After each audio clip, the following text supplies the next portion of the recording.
right, everyone. Welcome to another awesome day of FileMaker Training. I'm Richard Carlton, creator of fmtraining.tv, where every day is an exciting day in the world of FileMaker. So let me recap how we got to where we are today. Last Tuesday, Claris shipped the FileMaker 2124 release. If you go to fmtrain.tv and you don't hit it exactly at the top of the hour plus 30 seconds, we won't run into a backup. There we go. Nice. All this data comes out of FileMaker. So you come here, we see the schedule for today and tomorrow. Today and tomorrow are the last 2 days of FileMaker 2124.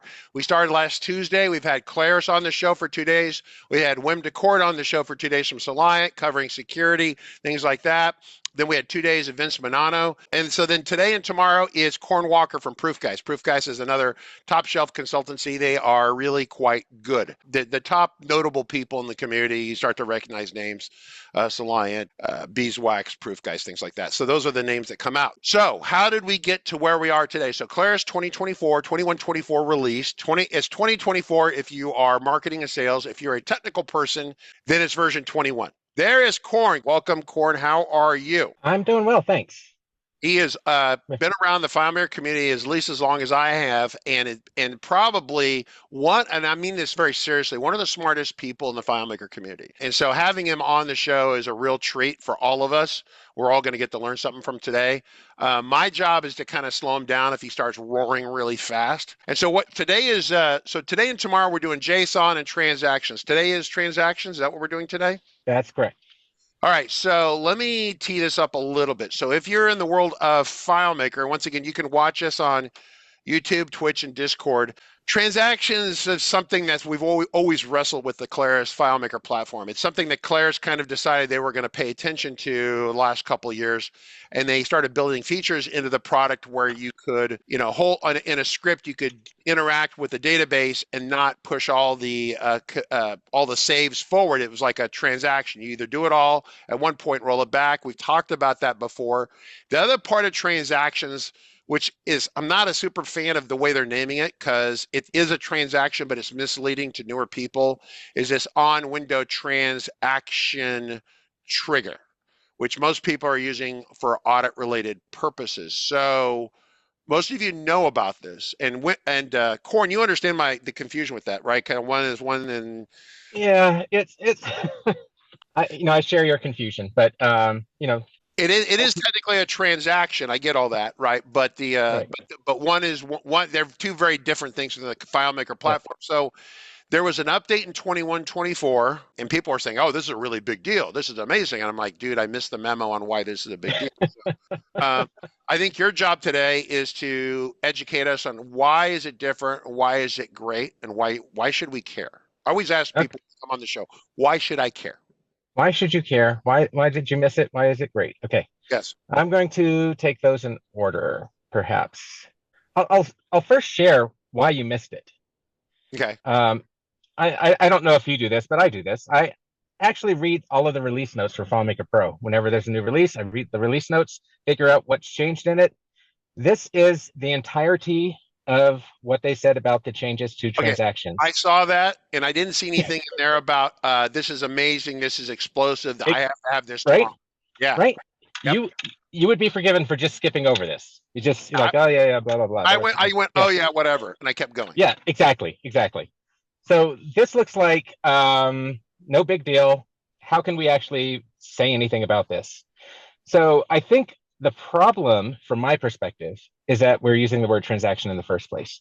Because people don't, I think, most people I talk to, when you mention transactions, they kind of glaze over, they get like confused. They're like, oh yeah, I kind of sort of know that's when like you can do a couple of things and then either save them or not save them at the same time. And, that's, they have like a general sense of what is a transaction. And the thing that we talk about at Proof+Geist is that forget about transactions. It's not really about transactions. What this is actually about is errors. This is about error control. And that's why for many people who've been waiting for this, this is a big deal. Transactions. So when we talk about transactions, we talk about errors. Yep. And this is the point that I kind of make this to everyone.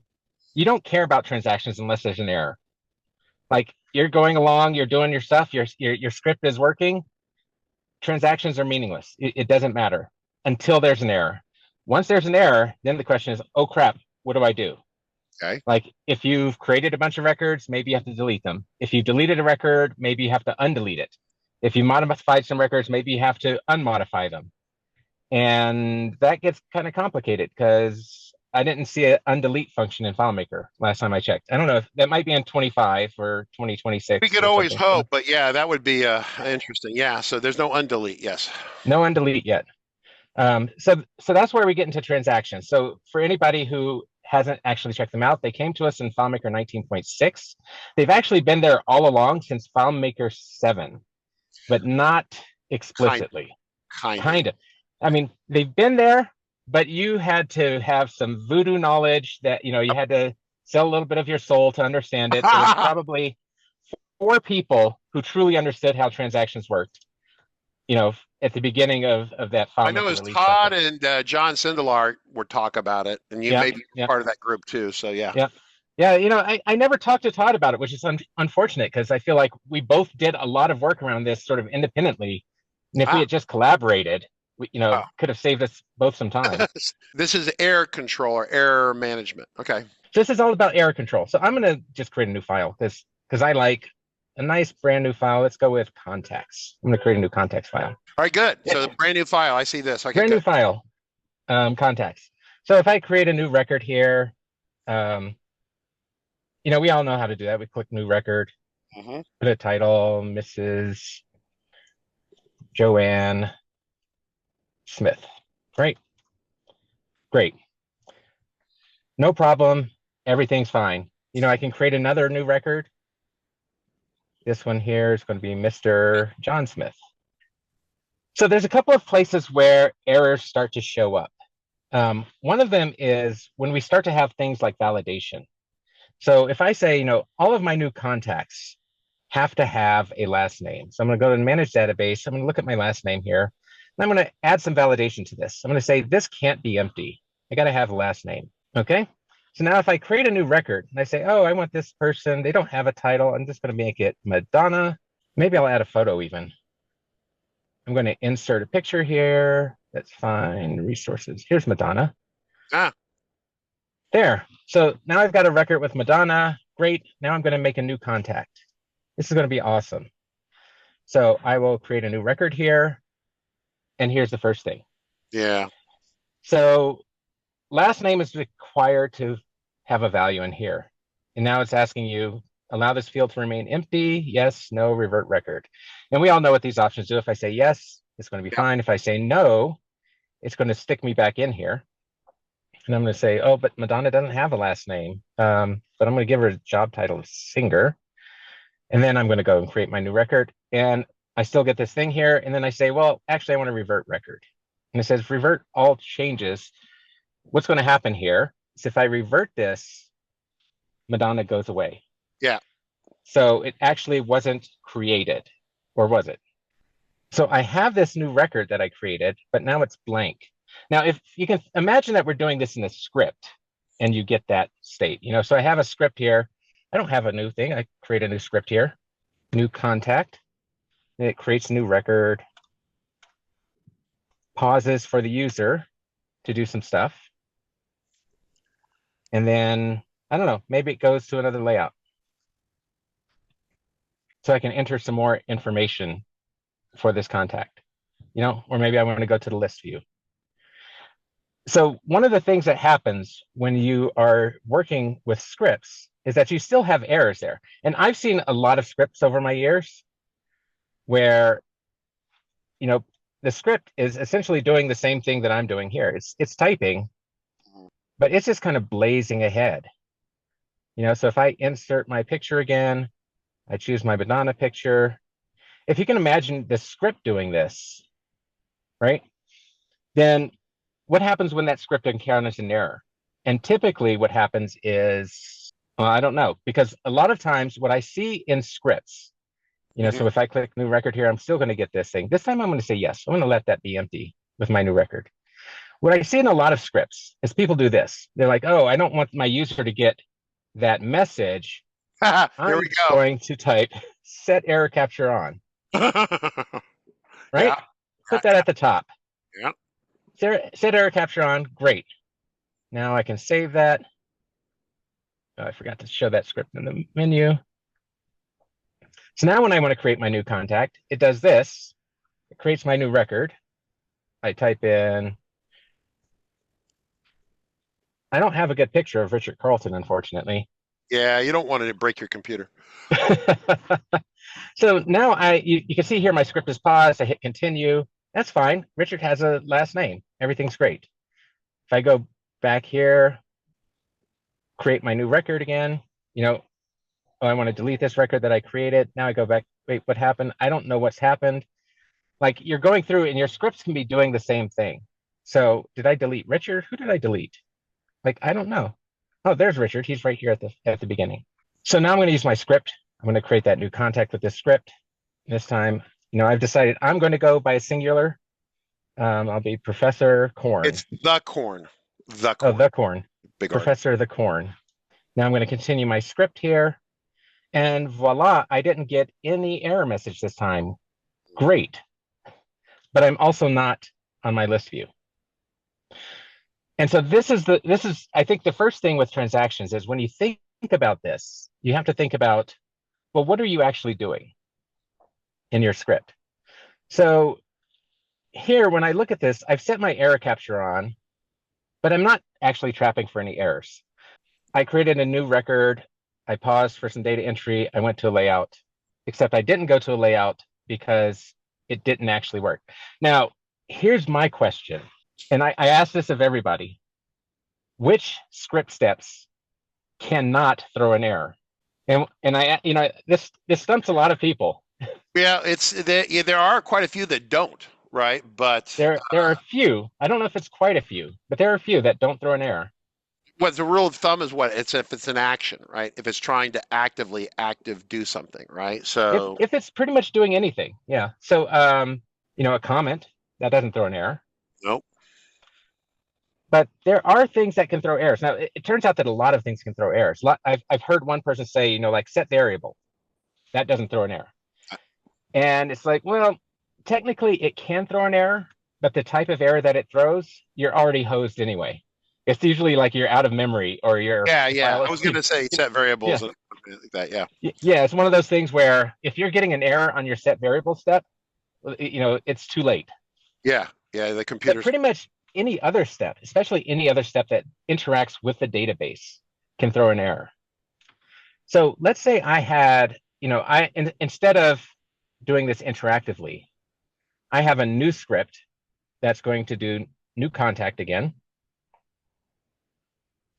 But this one's going to take some parameters, because I want somebody else's system to be able to create a new contact in my system without, the user having to go in there. So I'm going to say, I want it to give me some JSON parameters for my new contact. So the first thing I'm going to do is I'm going to set my error capture on, because that's, what we've learned that makes the user stop screaming is we set error capture on. Mm-hmm.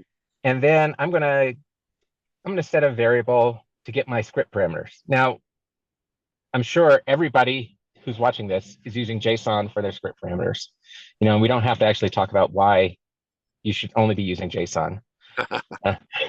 We only use JSON. I'm going to get my script parameter.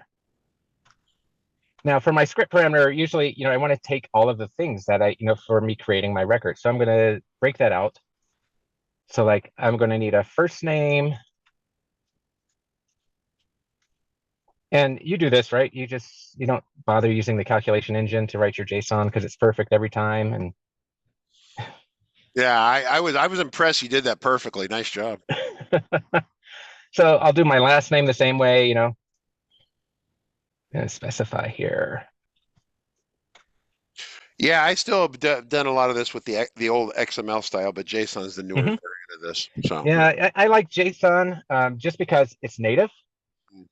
It's ubiquitous. It automatically handles the encoding and the decoding. I had my own custom functions for encoding and decoding, sure. And yep. I'm just so glad not to have to do any of that stuff anymore. And that's actually part of where I'm going here. Because that's what transactions do. When I would write a script, this is typically what my script would look like. I would say new record request. Then I'd say set variable last error, get last error. Because I want to know, was my user able to create a new record or not? Now, there's a lot of reasons you can't create a new record. For example, they might not have permission to. Mhm. There might be an open record already that can't be committed because of a validation failure. Mhm. There could be a lot of, a script trigger that blocks the creation of the new record because it can't exit the current record, can't exit the layout, can't do whatever. So there's a lot of ways that my new record can fail. And my set variable here, I'm trapping to see, did my new record happen? And if you look at any of my scripts from about, I don't know, 15 years ago until about a year ago, maybe 2 years ago, what they looked like was this. This is something called a guard. And a guard is where you don't want to do more stuff if you've encountered an error. So I'd say, if not last error, then I can do something. Then I can set field. And I'm going to set my target field is going to be my first name. And I'm going to set that to my first name variable. And then I do the same thing here. Now, here's one of the ways that I used to have to, it was like, do I really want to trap for every single step? Because literally every single step can fail. So I would do something like this. I do set field. This would be last name. And I do that here as well. And I would put, again, I got to trap this. Historically, Corn, I would tell people to find the high areas of probability of where likely problems are to occur. Yep. And you trap against those because those are the high likelihood ones. But you're correct. There's a lot of little subtle things that could fire. I would be doing this. You'd look at my script, and my script is doing this because, typically I'm setting a whole bunch of fields. I'm doing a lot of things. I'm creating records. I'm looking for records. And there's just so many places that errors. And what happens is, for me, because I'm dealing with these typically large systems, one of the things that first we started out in education. Now, we work with a lot of different companies, and we've worked with a lot of ERP systems, which are really just massive and gnarly, and they don't really have a high tolerance for failure. So I'm sitting here and I'm doing, in every single step, I am putting these guard clauses around them. Okay. So, if I'm just creating my contact and then maybe I'm going to just commit this, I'm going to commit this record. I'm even doing this. I'm checking to see if my commit worked or not. Okay. And again, I'm capturing that error to see if there's an error. And then I'm doing this. Because even though my commit I don't know what failed. So I'm going to do if get record open state. Then I'm going to revert. Because basically, not revert transaction, revert record. Because basically, if any of these things have failed, then I need to revert my record. And this is sort of a transactional script. Because we have, at this point here, we've opened our record. The record is still open when I set this field. The record's still open when I set this. And then I try to close the record. Again, this could fail because I didn't give it a last name. Oh, that's right. So you're committing on line 20. I was like, why are you testing the open state? But that's because you did the commit right there. Okay, got it. So I did the commit right here. That could fail because of a validation error or something. And then if it failed, I'm going to revert. So all of my scripts look like this. Now, this is a really super simple script. You can imagine a script that's actually doing something, and they're going to 200, 300, 400 lines long. Now, what some people do is they use something called a single pass loop to guard, where they just put a loop Jesse around Barnum taught me that about 5 years ago. Yeah. I like and I dislike single pass loop. I like it because it gets rid of all of this if, end if stuff. I dislike it because if I've got a script that's looping, and especially if I got a script that's looping inside of a loop, which sometimes happens, I start to get really confused about what loop I'm in. So let me back up, help everyone here a little bit. So there's people who are wondering what's going on. So real quick, record open state for everyone is when you're in a client and you're working, just let's pretend it's on a server and you have a client, it's all the normal development mode here. The record is either either you can read it and you're not editing it. If you're editing it and you have the lock, then it is quote unquote open, right? And then I Right. think so there's not open, there's also it's new and it hasn't been committed. There's a couple weird Correct. peripheral ones like that. Yep. But that's a big one. That's a good one to know about. And the loop exit strategy here. And once again, I am following this, but some of you probably are not. And that's the idea where you would put just corn down below just for fun. Just go down a little bit, put a loop on there. So what we do.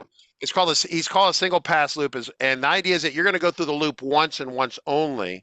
But what you're doing is you're checking to see if you have an error condition, and you can say exit loop if this happens. The problem is by having the word loop in there at all, it's in your brain, you're thinking, oh, this is going to do circles. It's going to go around and around and around. Yep. But it's never intended to go more than once through ever. Right. Does that make sense, everyone? So that's what he's talking about. And as once again, FileMaker developers being creative, wonderful people, finding workarounds in the product, how to get around things that are gnarly, right? So what do we do about this? Yeah, it's so this worked. Now the problem with this, there's a couple of things that don't work. The first thing is when you're doing sort of editing this way, it only works if you stay on this layout, you stay in this window, you don't go anywhere to do anything else. Because if you have to go somewhere else to do something, well, FileMaker is going to try to commit your record for you. And that's what was happening in my new contact script here. When I tried to go to layout, FileMaker implicitly tried to commit that record. It failed because of validation, and so it didn't go to the layout. So here, if I'm going to do that, that sort of implicit commit, I'm trying to be explicit about it. I'm saying, no, we're not going to commit. We're going to try to commit here explicitly, and then we're going to check to see if that failed or not. And if that failed, that's basically because the record's still open. So I'm going to show you what that looks like when you change this to transactions, because I think the transaction method is so much easier. So I've got this here, and this one's going to be with transactions. And all I do is I put this open transaction up here. And it gives me this commit transaction. You have to have this. You can't do this. If I tried to save this script without it, it tells me, well, that's invalid because I don't have my... Yeah, I haven't covered these recently, but it's like a loop, everyone. There's a beginning and an end to it, right? Kind of like an if and an end if. There's two parts of it. So if you have a beginning, you have to have an end. So now I don't have to do this anymore. I can get rid of that. I can get rid of this. I can get rid of this. I can get rid of this and this and this and this. Look at all of this that just goes away. Okay. That's my script now. So this is why developers are really excited about this open transaction thing, because you don't have to do any of that anymore. Okay, so we've trained on this before, which makes sense. So why and how is this new and different and better than what I... Oh, how is it new and different and better? Yeah. So there's the other step, which is revert transaction. And there's a couple of things here. And I've got one bone to pick with my friends at Claris, which is how revert transaction works. Because there's a couple of things where it's kind of different. So first, if I say revert transaction just all by itself, it's going to revert the transaction. But if I put a condition in here, like if I say revert transaction true, it's going to revert the transaction. So a lot of people know that, like, when you have a condition, true means go ahead and false means don't go ahead. Right, so 0 and 1. I don't really use 0 and 1, but yeah, 1, so that's fine. What does it say down here? Non-zero values are true, 0 and empty values are false. So again, if this is an empty value and it's false, I would expect this to not revert. Right. So that's one of the things I'm like, come on, guys. But I get why they did it. I get why they did it. They wanted to make it simple so you can just use the step. But at the same time, in this case, empty also means true. Okay, back up. So, okay, Yep.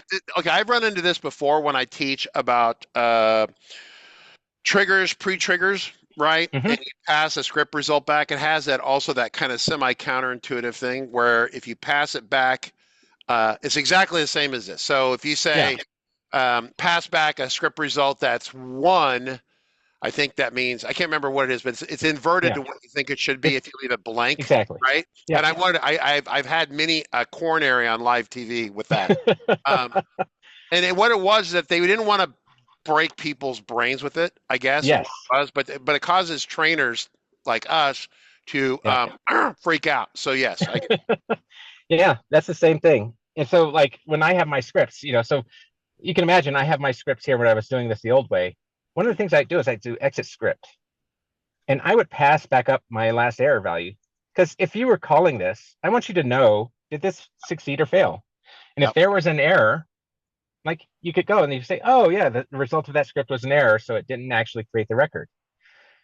But then with a script trigger, I can't pass back a 0 and say it succeeded. I have to pass back a 1 and say it succeeded. And it's like, what? So now, I had to wrap all of my scripts. I couldn't just use this in the script trigger. I had to wrap it inside of a script trigger script just to invert that result so Yes. that the script trigger would pass.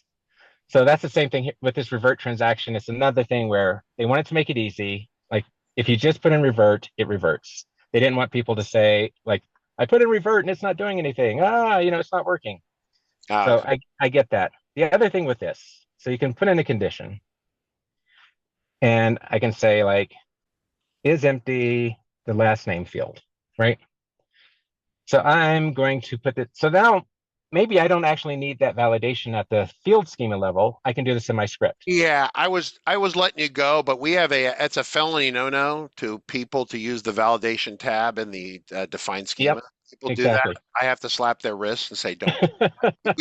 We script all the validations because those Exactly. validations suck. I mean, literally, I have this graphic on my screen. It's someone taking a horse to work with a cart from 19. Right. Yep. It's like, That's damn. exactly it. That's exactly Thank it. you. Okay, We have so many. Warren, I was worried about you. I was worried about you. I'm letting you go. I'm like, dude, this guy, and then there you go. Uh, I feel better about yep. you. Okay, good. Yeah, yeah, yeah. No, this is how we're doing our validations. We're doing our validations here. We're saying, hey, if Thank this you. is empty, Thank revert you. this. Thank you. Now, here's the other issue that I have with the way that they implemented this. I happen to know off the top of my head most of the error codes. And so I want to use an error code that makes sense. Like, so this field is empty. And so if this field value is empty, I want to use that error code for it. But if I say I want to revert with, any error code, let's say I wanted to revert with a 102 here, Yeah, you're one of the right? few people. I do the same thing. I memorize the codes. So, yeah, old school. Well, and this is my thing. I don't want to have to redefine all of the codes. So I want to say, oh, here, I'm going to give it an intelligible error message. Last name field is empty.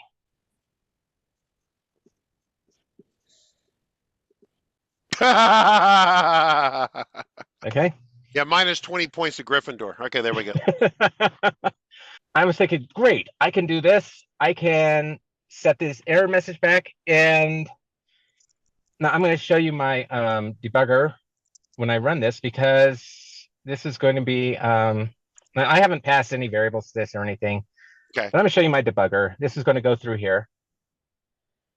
There's nothing. I create, oh, what happened?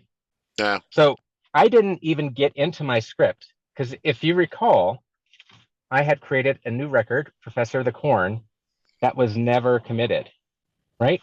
So what happened here is that my open transaction failed. What open transaction is going to do is it's going to, if there's any open record already, it's going to try to commit that record first.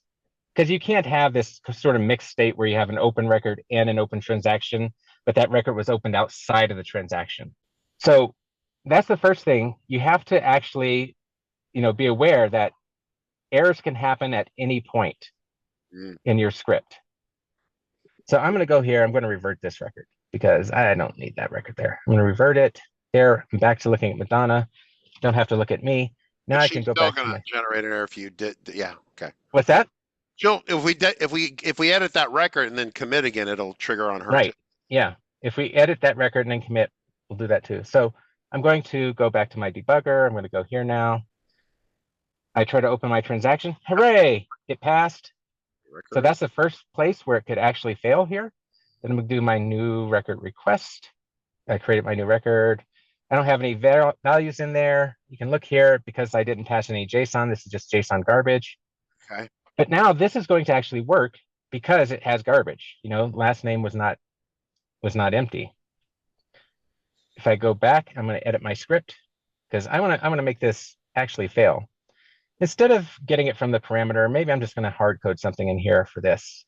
I'm going to say this is the corn, right? And then this one is just going to be empty. So now when I debug this here, I'm going to go through here. I'm going to create a new record. First name, last name, everything's great. Now it's going to do my revert transaction. And it's going to say if this is empty. So did it commit? And if you look and you see that I'm not on the corn record, it did actually revert. It already reverted right there. Okay. It already reverted. But here's the thing. My last error says 0, no error. If I open up my data viewer, I'm going to scare people here. You know, if I look at my last error 0, last error detail, last error location, but when I look at what the documentation says it should be giving me this error back, you know, the 102 and this error message. And that's when, if you read the documentation closely, you'll find that you can only return this message if you use an error code in a certain range. Like, oh, that's right. We trained on this back right? a year and a half ago. I remember that. This caught up a lot of people. A lot of people got caught up on this. Yeah. Because they're like, why am I not getting my message? Why am I not getting my message? And now if I try to do this, I get this, I go here and I do my revert because I did that. Actually, that's not showing up yet. One more step. There we go. Yeah. I get my 5001, last name field is empty. I get my message. So that's another quibble I have with the way that Claris did this. Now I have to map my code to something. And we have a set of custom functions that we use for this because we got annoyed by that. Okay. All right. So that's all good. We've got a transactional script. Everything works wonderfully. And we're wondering what's changed. Okay. So this is everything here I've been recognizing as stuff that was in product. Okay, good. Yep. So this is all that was in product. And the thing that is different, and I think this is the thing that caused a lot of people to get a little bit upset. So this is a script that, you know, when we create scripts like this, we actually split our scripts into two different types. We have what we call like UI scripts, and we have what we call controller scripts. Controller scripts do things. So in fact, this script, being a controller script, would have to set its own context. So that would be to go to layout somewhere. So I know that I'm actually on a layout that has contacts. I'm going to go to the contact detail. Dependencies. Yeah. Yep. So again, this step could fail for all of the same usual suspects. You know, you've got an open record that can't be committed. You've got a script trigger that prevents you from going there. Maybe somebody went in after me and deleted that layout. They're like, oh, this layout's not being used, and they just delete it. And now my go to layout just says, you know, layout missing. Who knows? Who knows what happened? But, you know, and this actually has happened to me in the past with software that I did not create and with software that I've created, where somebody has gone in after the fact, deleted a layout. Why? I have no idea. But my script was going to layout, find records, delete found set. Oops. Oh, okay. Yeah. All right. So basically what he just said is he turned a nuclear weapon loose in his database. Right? Exactly. You have no, like, records were just disappearing. Records are going, they're like, what's going on? And I'm like, there's nothing that's deleting records on that layout. I don't know, you know, and you're going through the user and you're like, what is happening? And then you go and look through all your scripts and you're like, oh, this delete contact is not going anywhere. So or this delete, whatever it is, And isn't going anywhere. I wouldn't normally trap to go to layout myself, right? That's when I don't consider that Right? a high traffic area of probable failure. But you, of course, ran right into it, and we've seen that Hmm. before. Just Yep. so yeah, how do we account for this? So here, this just works. Now, I get a little bit paranoid because that's just my nature. And I actually do some extra trapping here. So I will do something like this: revert transaction. This condition, this is get layout table name. I'll check this layout table name and say, hey, is this layout table name contacts? Or I won't hard code it. I'll actually, because maybe somebody's changed the name of this, and I'll actually Get look it? for a known field in that table and Oh say, wow. is the table name of this known field the same as the table name for the layout? And if not, I'm going to revert my transaction here. You are So paranoid. I've I, not seen I am that. very paranoid. I I don't can trust see anyone. that. Okay. All right. All I right. don't trust anyone. I don't even trust myself. That's how paranoid I am. So if I have this script here, this is setting its own context. It's going to commit its transaction, et cetera, and then it's going to go to layout original. Yep. Right. So it's going to clean up after itself. Sometimes I'll open a window to do this in. Just so because when I create a script like this, I don't want it to really interact. I don't want it to bother whatever the user's doing. Maybe the Yes. user does have an open record and it should stay open, and this other process shouldn't, try to commit that record. So Yep. maybe I will create a new window. Yeah. So that's the Pop other in the thing. window. Transactions. That's Yeah, a you pop a standard new window. technique. Yep. Yep. Because transactions are bound to the window. Anything that's happening in that window during the transaction is part of the transaction. Anything in a different window is not part of that transaction. That includes the new functionality with the execute data API step. Because as I don't know if you've already gone over that step, but you can now do write to the database with Yeah, that. we haven't covered Yep. the right part. We covered it last year with the read, and it Yep. pops its own little window, its own context, right? Yeah. Yeah, it pops a virtual window to do its operations in. So if you tried to make some modification using execute data API inside of a transaction, those modifications aren't part of that transaction. Oh, clever. I did not think Yeah. about it. So that's again, this is part of sort of the like what's new. I mean, technically, it's not part of the actual transaction steps, but there's this new behavior over in another part of the system that interacts with the way that transactions work. So here's one of the things that has happened. I'm going to go back here. So I told you that I'm doing this as sort of a headless script, this as our controller, and maybe this is my UI script. Okay. If I did something like this, I want to open a transaction in this script. And then I want to perform my script here. Now, this is something we do all the time because a lot of times we will use a global layout, a layout with global fields on it to actually do our transaction or to do our data entry. So we're not going to actually have the user typing directly into the fields. Sometimes it's because the data, there's just so much of it that we want to walk them through a wizard or something like that to do it. Yes. Yes. Yes. It's not like do this in every case, but there are a lot of cases where we do that, where we pop a window, have them enter it into globals. We do some of our validation there too. We try to make sure that our validation is solid. And then we're going to call it, pass that over here. So I'll have a parameter here. My script parameter, I'll do that here. And this is something that I tell everybody to do. Don't set your script parameter stuff in here. Set it in a variable ahead of time. And the reason for that is when you're debugging, you're going to thank yourself for doing it that way because you can see exactly what's in that parameter variable before you even call this script. It's not obscured down inside. Yes. Yep. I'm big on that. Yep. Good one. So I'm going to do my JSON set element. And I'll talk about tomorrow about the changes here, which are kind of interesting. So I got my first name, and I've got my value, which is duckhorn, actually, duckhorn.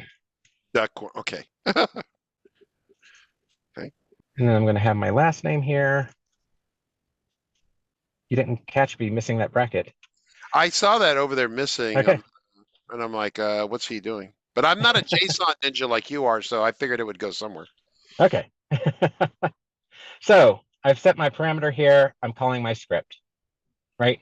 I'm doing this within a transaction here. And this is kind of special because now my new contact is doing this here. I'm going to debug this, right? So it's going to open a transaction. It's going to set my parameter. It's going to perform my script that actually does the work. It's going to open transaction. So that's like a nested transaction kind of It's thing. like a nested transaction. The first thing you'll see is that throws an error 3. Command is unavailable. You can't actually nest transactions. Okay. Can't do it. Now, here was the problem that they have fixed. Remember, I've got my go to layout here. Oh, I've got my revert transaction because you didn't catch this. I said if it's contacts. I should have said if it's not contacts. Mm. Right? And then I've got my commit transaction. Here we go. Here's what didn't happen before. And I'm just going to close this file. Oh, and run it with the. And I'm going to open up an older version. FileMaker 19.6, which we still love. And I think it's technically now unsupported, right? Not 19. You have to have 19.4.2 or better to talk to the new server. To talk to the new server, but 19.6 is it still a supported version? Yeah, that's a different conversation because they drop off support after 2 years, right? So yeah, those are two different things. Yeah. So I'm gonna just open this here and make sure I'm opening this in 19.6. Yep, there it goes. So I'm going to debug this. Now I've got my validation is incorrect here. Okay. And it just keeps going. So this was a problem for us, and I think this is a problem for a lot of developers who write this way. If I've already opened a transaction, but I have validation in here, I'm not putting my validation in the table, I'm putting my validation in my script, but now my script gets called by something that already has a transaction open. I can just come through here, do whatever. My commit transaction throws a 3 error. Like it just blasts through there. And now I get this 509. So that was the problem. And the way that we had to deal with that, remember, if I open up my scripts here, I had this version. Yes. I had to do that all over again. Yeah. Because if I already had a transaction open, I couldn't rely on my revert transaction working. And that sucked. So the revert transaction wouldn't work on a subscript. On a subscript. That was called, and so you have essentially a nested, I'll say the word nested transaction. Mm-hmm. And so the revert wouldn't work on the nested transaction down further. And now it does. Right. And now it does. And that was huge because it means like I was still doing this. And now someone would say like, why are you doing it that way? Why are you even doing it transactionally or whatever? And the reason is that a lot of times we have a single script that's doing new contact and edit contact. So the difference is just whether I create a new record or not. I don't want to duplicate all of those set fields because if I add another field, then I have to go and find the multiple scripts that are, that's a lot of potential for future error and hating myself, hating my past self. And I try not to hate my past self. So we try to, contain all of that stuff where I'm editing a bunch of fields into a single script that can be called from anything. So even if I don't have this transaction stuff here, even if it's like, well, I'm not going to make this transactional because I'm never going to call it directly, but I still want my reverts in there. Well, the reverts wouldn't work, But the maddening thing is that it still reverted the transaction if you had a database error, right? So if I go back into my thing here, I've got a calculation here, which is this initial, right? If I tried to set that initial field, Yeah. Force your way, yeah, into a calc. Yeah. right? So I'm going to say left first name. Okay. If I tried to do that, it would actually fail and kick me back out to the script that created the transaction. So it was like it wasn't even a thing where it's like it just doesn't work all the time. It's like sometimes it'll kick you out for the stuff that is what we call a fatal error, and sometimes it doesn't kick you out, like if you have your reverts. So I still had to have this complicated script because I didn't have revert in my subscripts, And now you can see here it says this is invalid. Like it was just one of those things. It's like why? So can we go just for fun, to help, because I'm a little stuck on one thing, and I don't Sure. use transactions that terrible much, mostly because I don't get to code too much anymore. Can we go back with not within the nesting component of this, but so the transaction starts running, Yep. and it doesn't revert when it hits the first. It only will revert if you run at the point where it runs the revert command. Is that correct? With so error capture's on up above right here. Okay. Just briefly, we start the transaction here. So never mind the nesting and everything. We start doing stuff. It's not going to fail out. So if we have an error here, yes, that doesn't cause it to revert automatically. It only reverts if we run a revert statement right here, correct? Or do I have that backwards? Oh, well, I'll show you how that works. Because we will. Because a lot of people here are wondering about this, I'm pretty sure. So just yeah. Oh, actually, let me go back into the previous. Yeah, let's go back to the original one. Because I'm in 19.6 here. Let's get out of 19.6.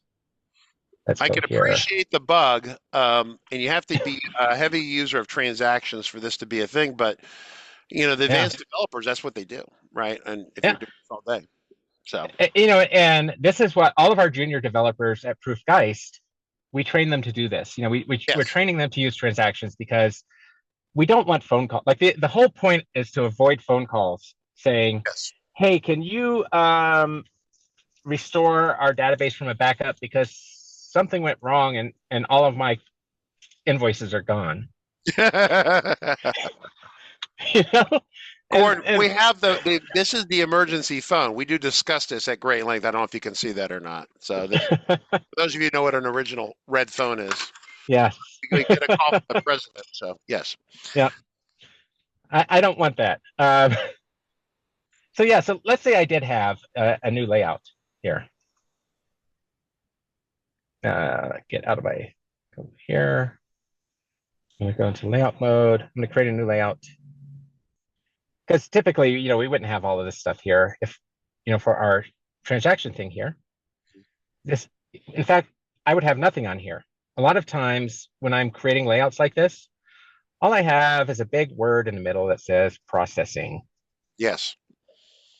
Oops. And that's it. And so then going back to my script, instead of going to the contact layout, the contact details, I'll go over here to layout number 3. That's just processing. So that's how we typically will do this type of script.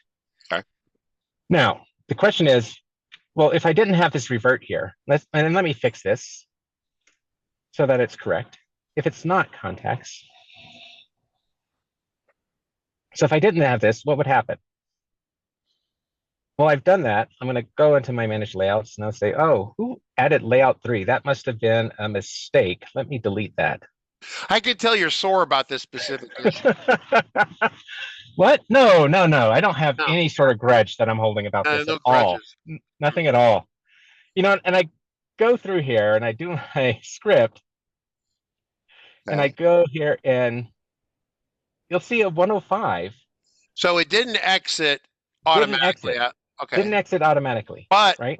It will now. It should, right? Yes, on the next If I hit my revert transaction here, well, it won't because I haven't moved my layout, so I'm still here. Our demo's bad. Right. So this is you said, like I told you I was anal about this. That one doesn't get caught. So I am checking all the time. Yeah. Right? But you see what did kick me out. That This last error 201, that kicked me so out here. just to be clear on this, so Yeah. this caused an error, but it didn't kick us out. This is actually what kicked us out of the transaction. No, this kicked us out. Okay. Yeah, here, let me run that again. Am I not remembering transactions? So if you run into an error in a transaction at all, it kicks you out. There's a list, and it's in the FileMaker help, of which errors are considered fatal and which ones aren't. Okay. So like if you do a perform find and you get 401 because no records were found, Yeah. that doesn't stop you. If you try to open a record for editing that somebody else has got locked, some other user, that does kick you out. If you try to create a new record, but you can't because you don't have permission, that will kick you out. That's a 301, I think, for that one. Yeah. So yeah, so that's the type of thing where there's some things that will kick you out. And you can see I did not go to revert transaction. It kicked me all the way down to line 20 to commit. okay.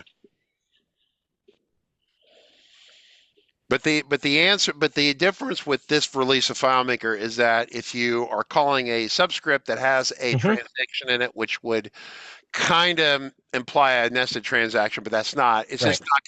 It's going to behave consistently when operating through the subscript, right? Yes. It's going to behave. It's going to behave consistently now. Yeah. And the thing is, the reason that we consider it nested transactions, you saw when I tried to just have the revert in here, that it's like, no, that's an invalid script step because you don't have an open transaction. So what we do when we're looking at this, we ignore the fact that this throws an error 3. We don't care. We just assume that we're probably in an open transaction already. Yep. And then, we have this go to layout. Fatal. That one's not fatal. Okay, yeah. One of the this one can be fatal, but not because of the go to layout itself, but because of a script trigger that prevents you from going to layout. So let's say you had an on layout exit script trigger that needed you to do a voodoo incantation before you can actually leave the layout that you're on. Well, that might prevent the go to layout, and then that's actually going to kick you out. This, which is just that the layout's missing, well, apparently FileMaker's okay with that. Yeah. So that's why we wanted to put in a revert, and that's why when I call this as a subscript, the fact that I couldn't revert meant that I had to do it the old-fashioned way. I had to go through this whole thing, and that caused me so much sadness when I figured when I learned that. Back up. Okay, but go back. I'm getting what you're saying. The subtleties. Okay. Yeah. I'm repeating this so you can object if I say it wrong. So in the previous version of FileMaker, we end up with a nested. So there's the parent one, wherever that's up here, and this is that's this one here. Yeah. Yeah. It's the subscript. So go back to the bottom of the subscript. So we go to that script. So what we want is the reverts to still function. We do. But they wouldn't function because it wouldn't recognize that it was in a transaction that was already open. Is what we're saying in the subscript. Yep.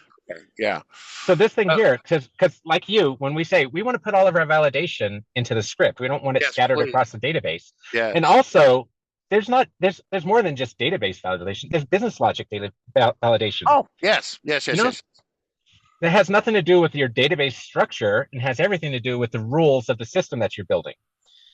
And we wanted to use revert transaction for that too. And we couldn't. And again, there was much weeping so and gnashing of teeth. So if he's subscripting this, everyone, and just so everyone's clear, kind of the point of today. So there was an open transaction up here in the previous. It sees another one. And what FileMaker would do is goes, oh, you're not in a transaction, blah, blah, blah. So that it would ignore these reverts, would be non-functional. Yeah. And so the idea now it says, well, you're in a transaction already and you're asking for another one. We're just going to pretend you're stupid and keep going. And the revert will continue to function. Does that make sense, everyone? Because they will respect when you revert here, it bounces to here. Does it force a bounce back to the other commit? Yeah. So what's happening in the debugger is different than what's actually happening. Yeah, it's kind of what's happening in the debugger is not what's actually happening, because it looks like what's happening is that it's actually bouncing down to line 20 here. Yes. What's actually happening is I'm going here, I go through here, I try to set this right here. Boom. Now it bounces to 20. It looks like it's on 20. But if you look at that, it's not actually going to do step 23. Do it. Go through there. I'm going to step through. One step. It actually goes So it there. bounces us all the way back to beginning, which is what you would Yes, want. Which exactly. is what you want. Okay. Yep, what you want. Yes. Now, except now here's the thing. Here we go. This is a caveat. I'm going to leave this as an exercise to the viewer. You remember we talked about this, about going to layout and whatever, and he said, what we would actually probably do is new window here. Yes, I use that almost a lot. Right. This is what I do. I set a variable and I say, window name. Yes, you track the window name so you can call right. it specifically. I'm going Yes. to call it processing. Yes. And then down here, I clean up after myself. I don't need to go to layout original because I'm in a new window. I'm just going to close that window. With the name, correct. With the name. Margaret, you did this the other day with Big Valley. Yes. So this is a typical pattern we use. We do it this way all the time. Mm-hmm. Right? Now I go up here. Yep. I love this. Actually, I don't need to go to this layout anymore. Okay. Because I can just say that here. I've specified the layout right here in my new window step. Yep. Oh, I don't have that layout anymore. I'm going to have to create that again. Let's create a new layout. We're going to call it layout 3 again. It's going to be fine. Now I'm going to go to my layout 3. Awesome. So now this is all wonderful. I've got my script. It's going to create its own context so that it doesn't matter what's happening over here. I can have, if I'm sitting on this layout here, let me go back to my contact list or even my contact detail. If I'm over here and I've got this record here that just says corn, I haven't put in the rest of the information, and then I start running my script. Right? I'm going to run my script. So now, if I open transaction here, well, I can't exit this record because of that field validation that I have. Right? Fatal error. So the transaction bails. Yeah. But if I open it here, if I do it here, and this is something where it really depends on how you structure your scripts, because one of the things that we talk about is your transactions should be scoped to what should be part of the transaction.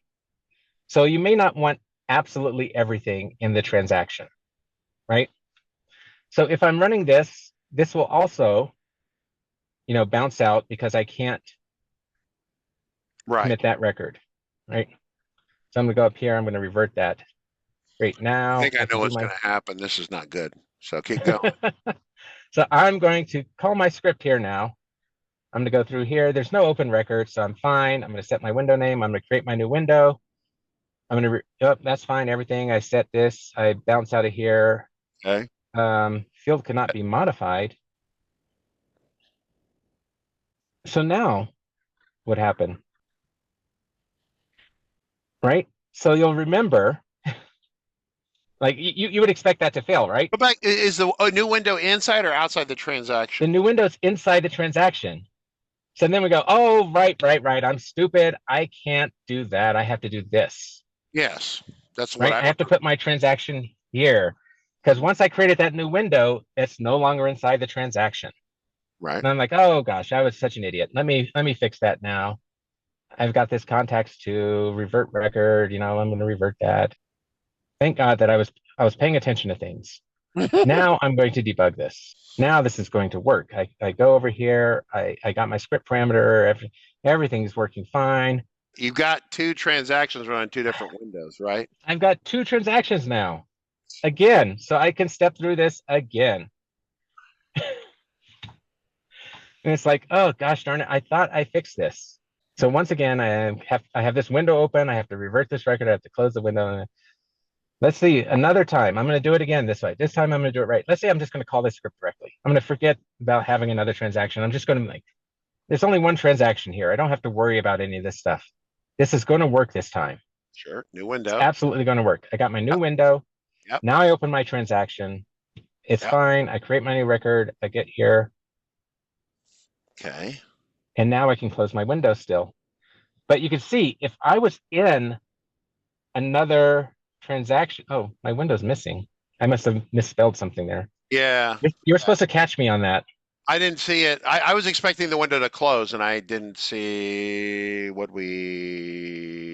the hell? Oh, this is what you didn't catch here. I never gave the window a name. Well, Corn, to be honest with you, I'm keeping up, right? I'm not going fast enough to critique your work, to be clear, right? So, Oh, come now. So there's a lot of nuance here to this revert transaction stuff. And now that it works, there's another problem here when you're trying to do revert transaction in the subscript, which is that, well, if I'm creating a new window here for my transaction, mhm. but I'm already in a transaction, In a well, obviously transaction, that's oof, going to cause a problem. yes. Can you? So, I mean, you can. There's a get function that says get transactions. I'm pretty sure that's in there, right? Get oh function. yeah, absolutely. So I can say if Yeah, get. not Yeah, get transaction open state. yeah. And if So it's that's going to return a Boolean value, 1 if there's a transaction open, and 0 if there isn't. So now I can do that. I can wrap that, mm, and that's totally fine. Um, but now you're back to the same problem again. So now I've addressed my opening a window issue, but you're still banging away on the window that the user was on, right? but So now I'm banging on the window that the user was on. you can And now if disrupt I where put in they're corn at, here right? again, right? So that's why I leave this to somebody else. Now I'm back to this problem again. I think this is good exposure. Not everyone, I don't do a ton of these. This is good stuff. So yeah, it's clearly better than it was, but I'm a big fan of popping windows for processes so we don't tip the user over from where they were. Hmm. Right? That's from if I go to the progression of learning from the beginning to intermediate level, we learn to not disrupt the user too much. Yep. Um, and that's a major trick, but then we want to do transactions. So, So here's the way that where I land on this. I question why I have open transaction here. So this would be an invalid reason for having open transaction, just to, you know, run this thing here. mhm. If I am going to open a transaction to do something transactional, and I'm going to call a script like this, I might want to open my window here, actually. Mm, on the front. So, Yeah. right, so that's what I typically do to get around this is I'll do it in both places. So I'll have this here, Hmm. copy that, put that in here. Because if I'm opening my transaction, I should be setting the context for that transaction already. I shouldn't be leaving it up to the whims of whatever before I start my transaction. So this is a good practice that we have here. And then also wrapping it like we did here, Yeah. now this is actually going to work. Now, if I'm sitting on my layout here, on my record, corn, which doesn't have a last name, which is going to fail my validation. Are you editing it right now? Are you in the edit on that? Or I don't know if you have it locked or not. You want it, It should you want be. it locked, right? A little bit, something. Yeah. Right, I'll there we just go. make sure it's dot There we corn. go. Now that's locked Now, if I up. do this, Yep. again, now if I try to open my transaction, All right. I remember, oh gosh darn it, I did that wrong again. I got to put that outside of the transaction, Correct. Yes. right? So Used. now it's like, oh, I did. This is sort of the process that I went through just to prove that I'm not as But smart down there at as the Richard dock says I corner, am. can you confirm that you're in there still? Because it's another subtlety. I don't know if you ever locked Yep. it up. Oh, sure. So if I go to my data viewer, if I get record open state here, look at that. It's still 1. Okay. Okay. Good. So my record is still open. Even though the cursor's not blinking, everyone just so you know, it could be open without the cursor Yep. blinking and editing and stuff. Yeah. Right. Right. Even though the cursor's wasn't in there. So now I do my new contact here. Now I've opened a window. Now we start the transaction. Yep. I open my transaction, Yep. and now I go and call my script. And now I'm going through here. Yep. Skips that. Perfect. Skips that because I'm already in my transaction. So this is still transactional. And then I do my open transactions, error 3. I don't care. I expect that error. Okay. I'm going to go to my revert. I'm going to go here. I set the names here. I set this. And that it bails fails. there, but it's going to bail all the way back to the beginning. Okay. And just to be clear, get transaction open state is still 1 here. So this is where like the debugger is kind of lying to you. Yeah. Because it's not actually executing this step here, because you would get an error 3. Hmm. It's just jumping to that step before it jumps to the script where that No, actually opened the technically, transaction. technically, the debugger should bounce you back here to line 11, right? From that It previous. should have. It should Yeah, have, but that would have been it more accurate. stops. Yeah. Yeah, it stops there at the commit, but it doesn't execute the commit there. It tries to execute this commit. Yeah, God knows what sort of squirrely code Claris engineers have in there making that. But yeah, so that was a good deal. Yeah. so that command is unavailable. It's just weird that behavior, and now you actually get your real error, which is the 201. All right. So David Angel has a quick question here. I'm going to go ahead and Okay. answer this one. If you open a new window inside, Okay. open a new window inside an open transaction, the transaction already open, is the transaction still open? It So is. it is, but it's Windows specific. It is Windows specific. So now as you manipulate the new window, you're not doing transaction stuff anymore. Right. You're outside that world. It's like Now, different windows, different for some people, different windows are almost like different users. You can lock yourself out of yep. records. It's Hmm. almost like that, and that's this kind of deal. Absolutely. And there's some cases where you might want to do that, where you might want to, like one of the things that we have a relational contact management thing where you might want to add somebody and say, this is so and so's uncle. Hmm. But uncle wasn't one of the relation types in the system. You say, oh, I'm just going to go add that. So I might pop a new window to add that relationship type of uncle outside of my transaction, have Mm. that commit, because anything that's happening outside of the transaction gets committed as per normal, and then close that window and get back to my transaction. So just so I can use that uncle value. And I'm not using the key. I'm going to use the ID of the record, not just the label, because I might have misspelled uncle or something. I don't know. So that's a pattern where we might pop a window to do something non-transactionally because we don't want it to commit. Now, what we're probably going to do now is instead of popping that window, because it still flashes on the user's screen, we Mm. might use the execute data API, which itself is going to operate outside of any open transaction to do the same sort of thing. Yeah, you run the risk of the flashy thing. We call it flashy. It's like a Men in Black reference. The flashy thing. Yeah. Flashy thing, you mean?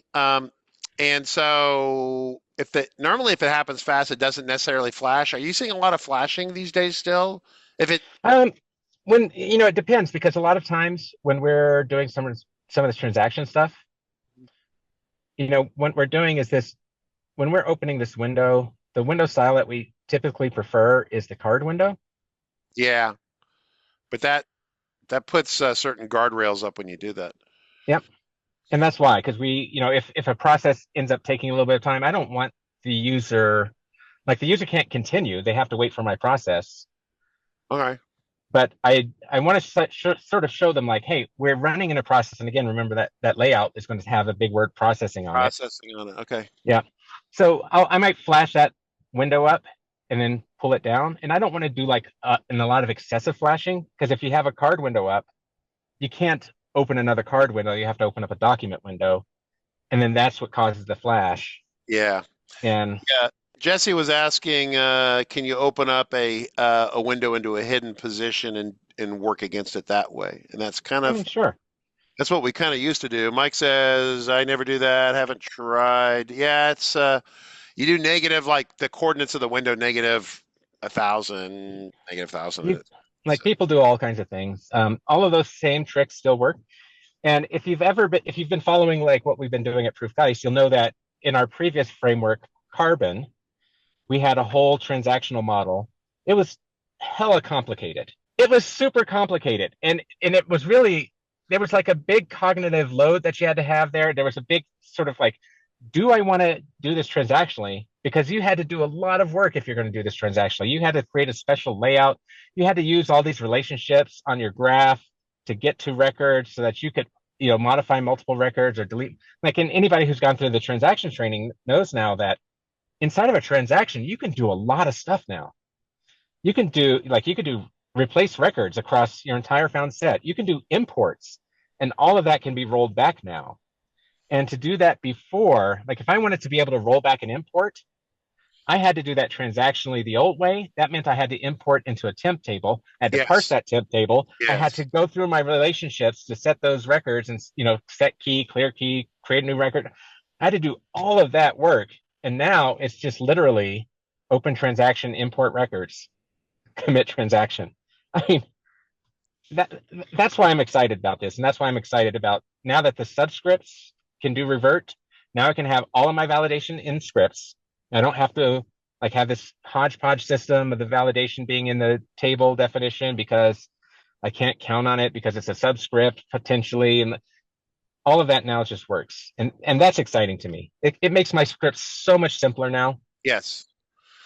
Well, that's cluttered. Cool. Well, we're kind of at the end of our time here. Okay. Great presentation. Got to run. People are saying great presentation. Good job. Once again, kind of you could tell how deep he is, and he has to kind of dial himself back, set himself to like half corn, and then we can keep up with it. Great. Tomorrow, JSON shenanigans with corn. Is that what JSON shenanigans. So your new JSON changes with 2124. Yes? Yes. All right. Well, anyone has any questions, let us know. We will bring them up tomorrow. Tomorrow's going to be JSON updates with corn. All right. All right. Good job, sir. I greatly appreciate it. I'm going to share my screen here. Awesome. And, Thank you very much, Richard. Thank you. Glad you were here. Welcome anytime. All right.